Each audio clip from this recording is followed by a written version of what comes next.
अस्सलाम वालेकुम दोस्तों, रावत डैंग की आने वाली साथ बहुत दिलचस्प होती जा रही हैं। आहिस्ता आहिस्ता करके मीशा अपने तमाम मकासद में कामयाब होती जा रही है। एक तरफ उसने शबाब को ज़फ़ार शाह के दिल से उतार दिया है, दूसरी तरफ ज़किया भी अपने अंजाम को पहुंच चुकी है। अब बारी है जावेद की। मीशा जानती है कि जावेद एक लालची इंसान है, इसलिए वो जान के ज़फ़ार शाह की तिजोरी का पासवर्ड उसको दे देती है और कहती है कि रात को आके डाका डाल लेना, जितना पैसा होगा वो तुम लेके भाग जाना। ये सुनकर जावेद बहुत खुश होता है। वो कहता है ठीक है। रात के टाइम वो कमरे में जाता है और जाके वो पासवर्ड लगाता है और तिजोरी खोल लेता है। जब तिजोरी खुलती है तो बड़ा खुश होता है। वो कहता है कि क्या मीशा समझ रही थी मैं उसको हिस्सेदार बनाऊंगा, ऐसा बिल्कुल भी नहीं हो सकता।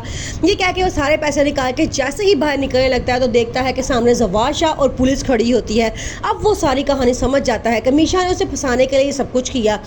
वो फ़ौरन मीशा को पकड़ लेता है, उस पर बंदूक तान देता है, लेकिन उसी असना में पुलिस अपनी पिस्तौलें चला देती है और जावेद मर जाता है।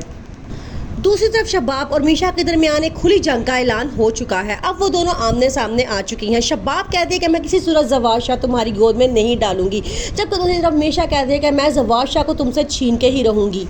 शबाब उसे कहती है कि जब एक औरत अपना घर बचाने को आती है तो वो अपने सामने आने वाली हर रुकावट को कुचल कर रख देती है, यहाँ तक कि वो किसी की जान लेने में भी दुरेग नहीं करती। ये क्या कि वो मीशा को खुलम खुला इस बात का ऐलान करती है कि अगर उसे रास्ते से हटाने के लिए मीशा को मारना भी पड़ा तो वो उसे मार देगी।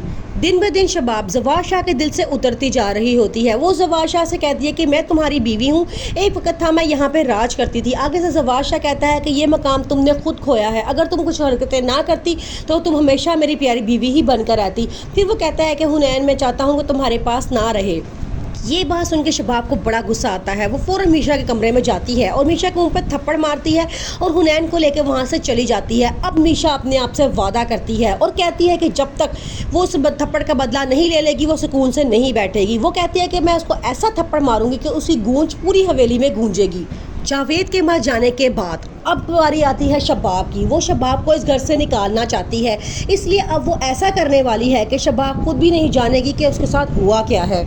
शबाब ने निहाल और ज़फ़ार शाह की शादी सिर्फ औलाद के लिए करवाई थी और उसके बाद उसे कहा था कि हम तुम्हें ही इसकी नैनी बना के इस घर में रखेंगे, लेकिन उन्होंने ऐसा नहीं किया। उन्होंने निहाल को कत्ल करवा दिया और ये बात मिशन निहाल के लिए बहुत दुखी थी। उसने डॉक्टर नवीद निहाल को देखते हैं तो उसे अपने घर ले जाते हैं, उसका इलाज करवाते हैं, उसकी सर्जरी करवाते हैं और उसको बिल्कुल ठीक करके कहते हैं कि तुम्हें अपने दुश्मनों से बदला लेना चाहिए। अब वो अपना भेस बदल के हुनैन की नैनी बनकर उस घर में आती है उनसे बदला लेने के लिए। एक एक करके वो सबको अपने रास्ते से हटाती जा रही है। ज़किया को वो मार चुकी है, शबाब को ज़फ़ार शाह के दिल से उतार चुकी है।